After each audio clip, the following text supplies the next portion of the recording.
Hello and welcome to episode 22 of Board Game Blitz, a proud member of the Dice Tower Network and a podcast about all things board games that you can listen to in less time than it takes to read through the rulebook to that awesome new game everyone is raving about. This week, we're talking about rules. First, we discuss some games we've played recently, like The Pursuit of Happiness, Cottage Garden, and Starving Artists. We have a discussion about rules in games, rule books, rules mistakes, and a whole bunch of other things related to rules. And finally, we dive into the etymology of the word cheat. And now, here are your hosts, Ambie, Cassadi, and me, Crystal. Oh my gosh, guys. So I know technically we're recording this, in the past, but today, as in the day this episode releases, we are all in Las Vegas for Meeplecon! Yay! Yay! The con starts tomorrow, Friday, and everybody should send me, Crystal, nice messages on Twitter because I'm probably stressing out about it as we speak. Yeah, super excited to meet in person. Yeah, this will be the first time that the three of us have ever been together, and that is super exciting. And we're working on a really cool super secret project during Meeplecon that we're not telling everybody about yet, but it's going to be the best thing ever. Yep. So expect to see some cool stuff from us this weekend on social media, assuming you are listening to this episode about when it releases. And if you happen to be in Las Vegas at Meeplecon, which could be, who knows, a couple of you at least, make sure to stop by and say hi. We might even have, this is not a guarantee yet because me, Crystal, has not quite gotten on the ball, but we might have badge ribbons for fans of the podcast. So if you're there, make sure you come find us and get one of those.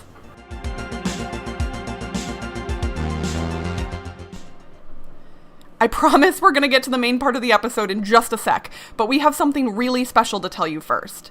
In an effort to help our podcast grow and assist us in creating more and better content, we just launched our Patreon page. You will always be able to listen to our podcast free of charge, but we wanted to give our listeners a way to support us directly if that happens to be something that interests you. To become a patron, just go to patreon.com/boardgameblitz and pledge at whatever level you'd like.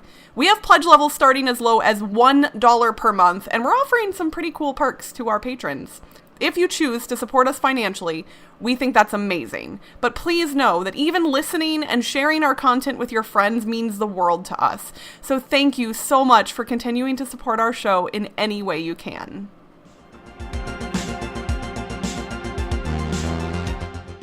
I got to play a lot of games at BlitzCon recently, but one of them that I really liked was The Pursuit of Happiness, which is a 2015 game published by Stronghold Games.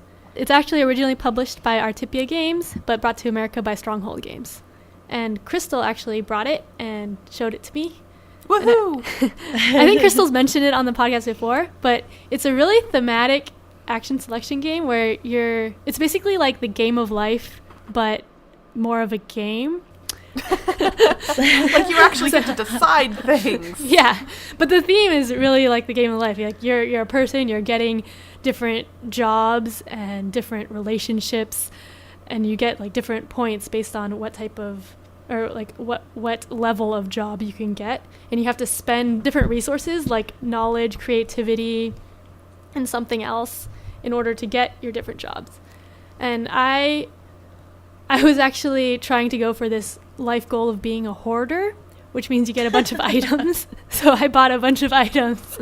And I had, one of the items was like a board game collection. So I had a board game collection, a video game collection, a bunch of game-related items. And I thought that was really fun.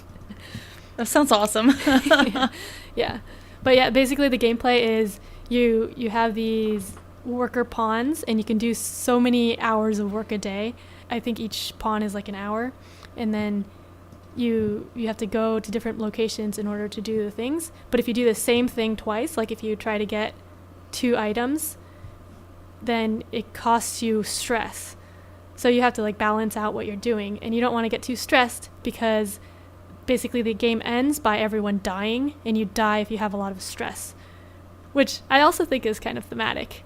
Because stress kind of, you can get permanent stress added on, which makes you less healthy. And then the rounds go on and you get into old age, and when you get into the super old age, everyone just gets a bunch of stress and dies automatically.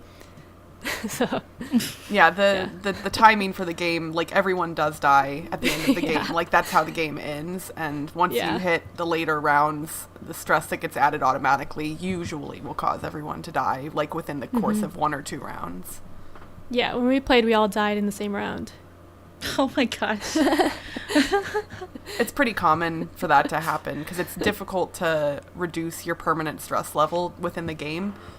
So, but yeah, like Ambie said, it's super thematic, like way more so than you kind of expect going in, especially because while it's a cool, colorful board, like there isn't like a ton of like art or anything on the board itself, but the mechanics are tied in a way that really makes them feel what you're doing makes sense.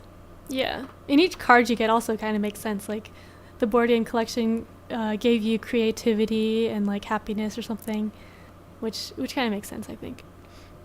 Yeah, that actually sounds like a lot of fun. I've had my eye on it for a while. I just haven't been able to get a game. Yeah, and that was Pursuit of Happiness. I know it's been mentioned in a previous episode that I've been wanting to get my hands on Cottage Garden. While I don't yet own the game because it hasn't been released in the US, I did finally get a chance to play it. And I've always had a deep, deep love for patchwork, so Cottage Garden kind of took that to a new level for me. So Cottage Garden released in 2016, originally by Spielwise, and it's coming to the States from Stronghold sometime this year. I want to say this summer was the latest rumor I've heard. And it was designed by Uwe Rosenberg of Agricola and Caverna fame. And I'm starting to learn, I think, that he may be my favorite designer now. I've kind of like switched roles, I think, in my game playing, I don't know, repartee or something. Anyway, so Cottage Garden, if you're familiar with patchwork, is similar gameplay. You're competing against other gardeners to create the best garden you possibly can.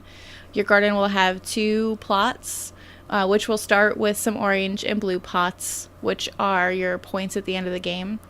And you'll have several open spaces on the board to lay your Tetris-like tiles on. I say Tetris-like because they're all uniquely shaped and can fit in some really interesting spaces on your board. Each person is going to take turns choosing a tile from the nursery based on where the gardener is where you'll be able to select from. So the gardener like moves around and you get to choose which tiles to select from the path that he's in, I guess. You can place your tile anywhere on your board as long as it doesn't go off the edge of the board or over another tile and, you know, other common sense things like that. You gain points at the end for all of the visible pots you have. So orange pots are 1 point and blue pots are 2 points. And the reason I say visible is because the boards will start with pots on them and they can be covered by tiles. So if you cover a pot, you would lose that point at the end of the game. So once you've completed one of the plots you have in your garden, you're going to score the points on it. And there's 2 tracks. You have an orange track for your orange pots and a blue track for your blue pots. And you're going to score those on your personal scoreboard. Each person has their own personal scoreboard, up to 20 points.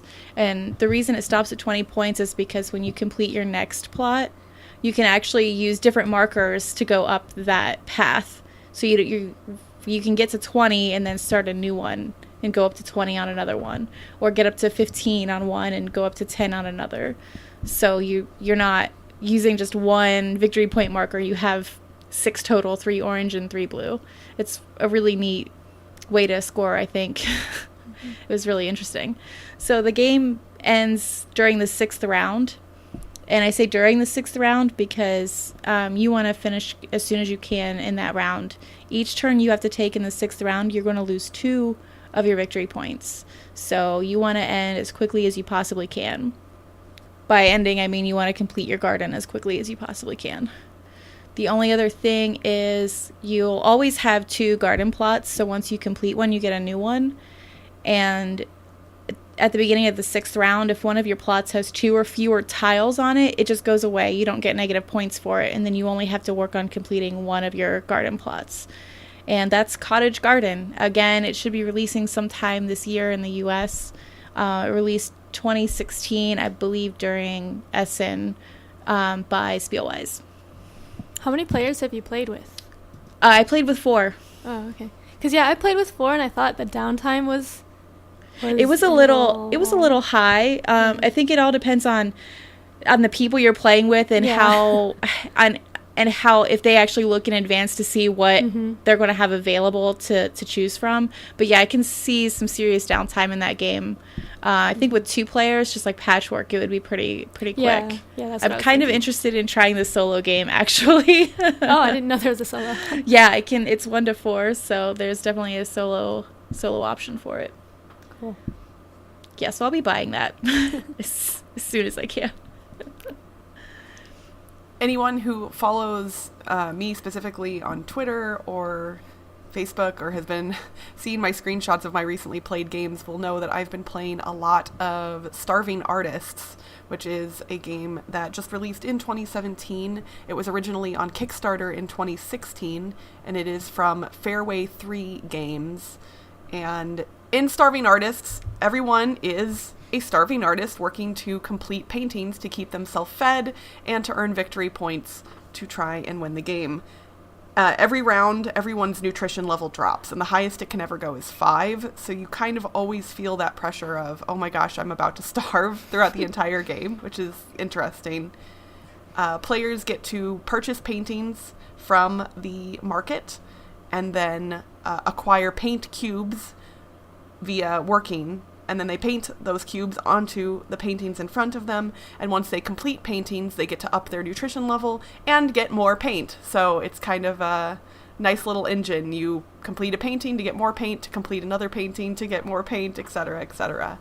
And depending on the number of players, players can win by either completing a certain number of paintings or by getting a certain number of victory points. And different paintings have different levels of victory points that you can earn. Some of them as little as 0, and some of them as much as, I want to say 3 might be the most that you can get, but I don't know if there's any higher than that. I was immediately enamored with this game when I saw it on Kickstarter last year, and I didn't back many games on Kickstarter last year. In fact, I think the only other games I backed were expansions to existing games that I already owned. I think this might have been the only brand new game I backed in all of 2016, and I am very happy that I did, because it is beautiful. All of the art in the game is actual, like, famous works of art, or art that was submitted by people during the Kickstarter campaign. So a lot of it is stuff that people would be familiar with, but then there's also some really cool stuff that you might not be familiar with, like comic book covers and other things like that. And there are a ton of cards in the game, so every single time I've played, which has now been a lot, I've seen a whole bunch of different stuff. And my favorite painting in the whole wide world, which is The Kiss by Gustav Klimt, is in the game. So that makes me super happy, and it makes it hard not to buy it when it comes up in the market, because I love that painting so much. But it is a lot of fun. I don't know if it's hit Amazon yet, but Kickstarter backers all got their copies about a month and a half ago, and I believe it might be retail released at this point. So and I think if you've ever played the older game Pastiche, it kind of has a similar feeling to that, except in Pastiche you were combining paints to make other paints, and this doesn't have a mechanic like that. But if you like art or creating artwork as a theme, this is definitely one that you need to look up, and I cannot recommend it highly enough. In fact, this game has potentially inspired me to make my very first either rules video or review video for our YouTube channel. I haven't done that yet. Yay. And I know. I like this game so much that I want to make more stuff about it because it's just wonderful. So that is Starving Artists. Yeah, I thought that was really fun. We played it at BlitzCon, and the theme shone through really well too. Like, you felt like you were starving all the time, and you had to keep painting in order to get enough food to survive. It was great. Yeah.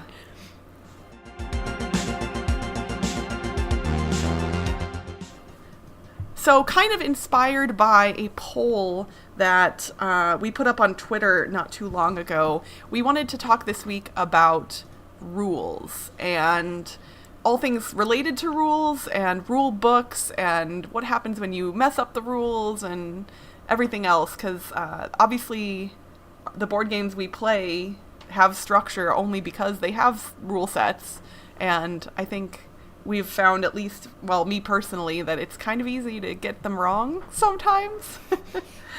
So for those of you who do not follow us on Twitter, we posted a poll that said, if you had to guess, what percentage of all board games that you've played have you, at one time, played with at least one unintentional rule mistake? And we had 104 people answer that poll. So obviously this is still a small sample size relative to, the world at large. But we had 42%, almost half of all respondents, say that they believe that they've messed up or they've done unintentional rule mistakes between 51 and 75% of the time, and an additional 24% said between 76 and 100% of the time. So, almost 3/4 of the people who responded to our poll believe that more than half of the games they've ever played, they've played with at least one unintentional rule mistake. And I think that's probably a fairly good representation of people in general. Rulebooks are kind of hard to suss out sometimes. A lot of the games I play, I think we mess up a couple of rules at the beginning, the first time we play, and then we go back, look up FAQs, reread the rulebook or something, and then oh, that's what we messed up. So it's easier to tell what you've messed up and to learn the rules after you've played it, I think. But one game that we played the wrong rule for a long time that shouldn't be hard to learn is No Thanks, which is a really quick card game. And you're basically either taking a card or saying no thanks and putting a token on it, and you don't want a high score, and each card gives you a point or something, or the point of the cards. But basically when you take the card, the same person who took the card is supposed to turn over the next card, but we were playing the next person goes. And we actually didn't figure this out until we heard on the Dice Tower that Tom had been playing the same rule wrong the same way, and Eric was making fun of him for it. And then so I heard that, I'm like, oh, what? We've been playing that wrong too. So yeah, even simple games, you can get rules wrong.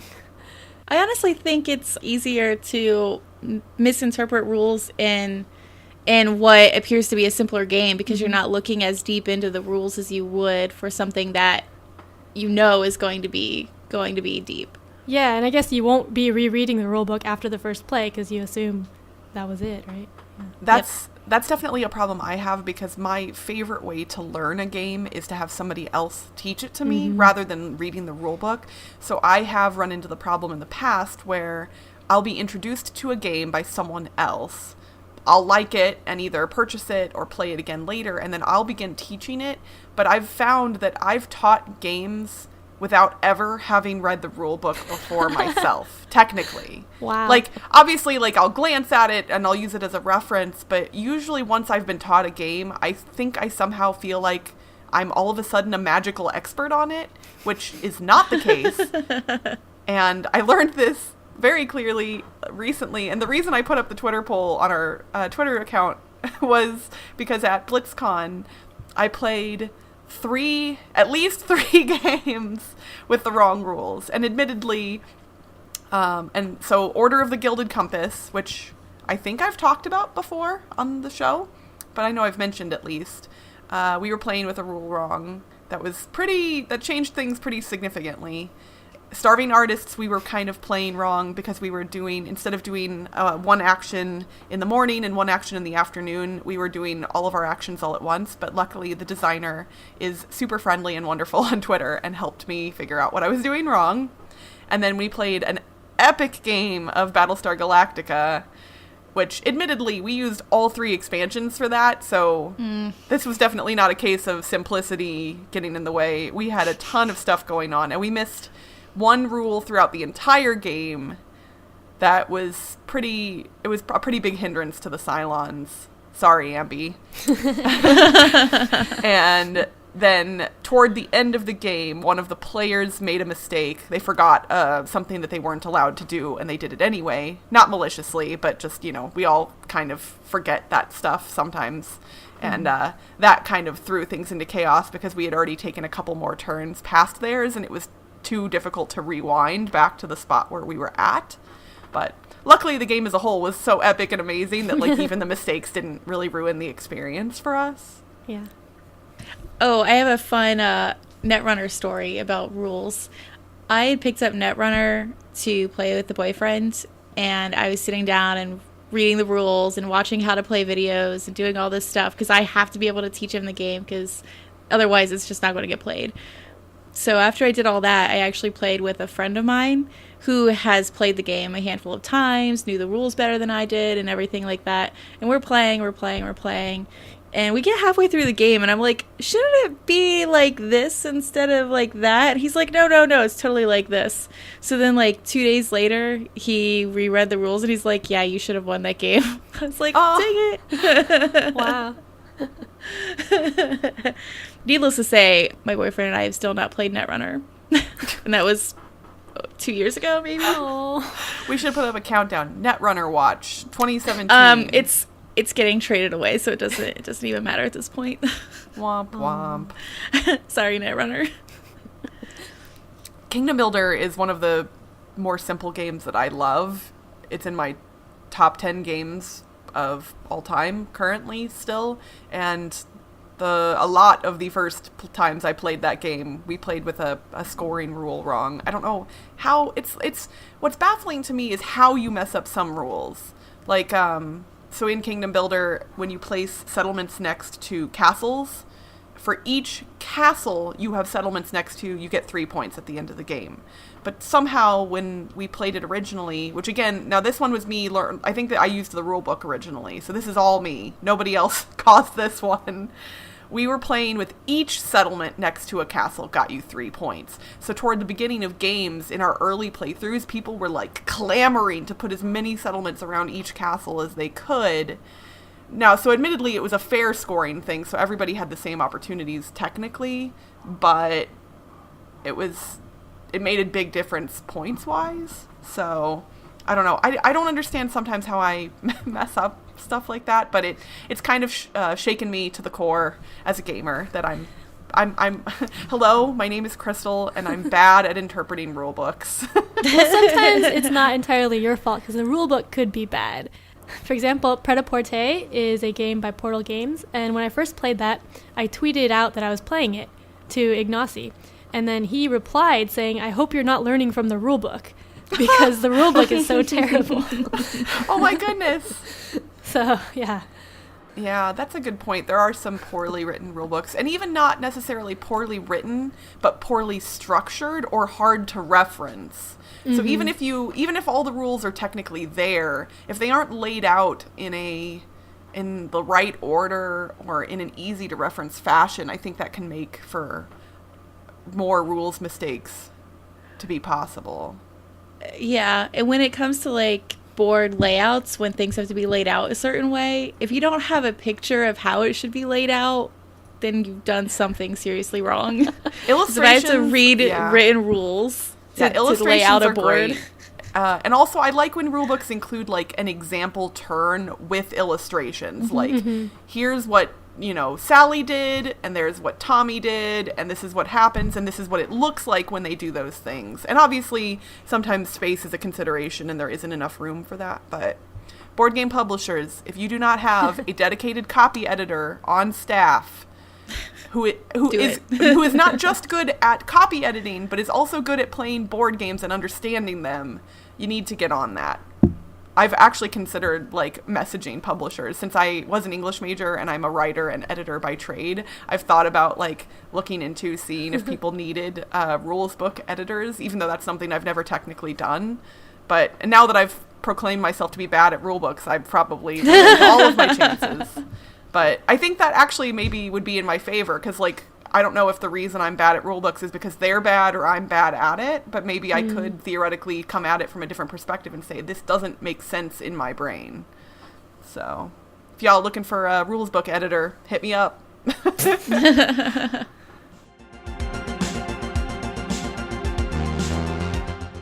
For this week's etymology segment, since we already examined the origins of the word rule back in episode 9, this week we're going to look at a word related to breaking the rules. Cheat. Both the noun and verb forms of the word cheat came about in the late 14th or mid-15th century. Cheat was a shortening of the Old French escheat, which was a legal term regarding how property would be turned over to the state when its owner dies without heirs. When I first read that, it was kind of hard to make the jump from that to where we got today, but as you continue digging into the history, it makes a little more sense.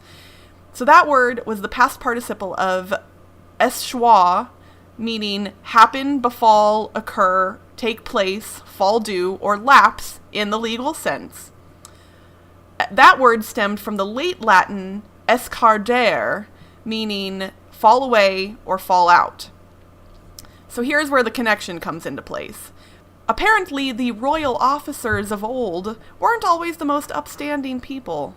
So the meaning of the word cheat and its other forms evolved over time to mean things like confiscate and to deprive unfairly. So all of those goods that were getting turned over to the state when someone passed away were maybe getting taken a little bit on the side or when they shouldn't have been or some other things like that. So cheat's meaning of a deceptive act came about in the 1640s, and in the 1660s it was also used to refer to a swindler. So obviously I know all of you listening to our podcast would never cheat at a game, but in case you do run into a vagabond someday who does decide to cheat at a game, you should explain to him the origins of the word cheat and why he shouldn't do it.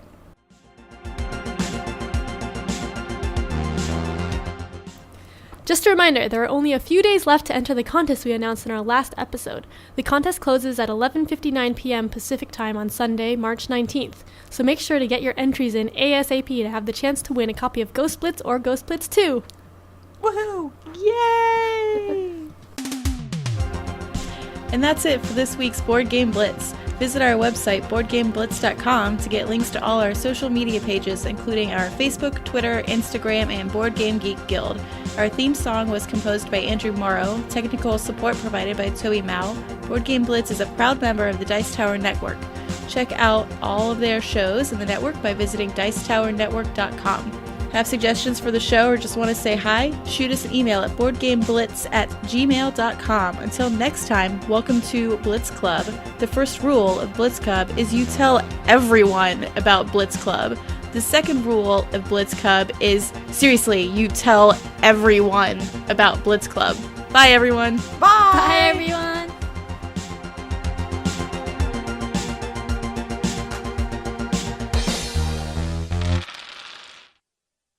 Which is a really quick card game. And, oh gosh, sorry. I have something in my throat.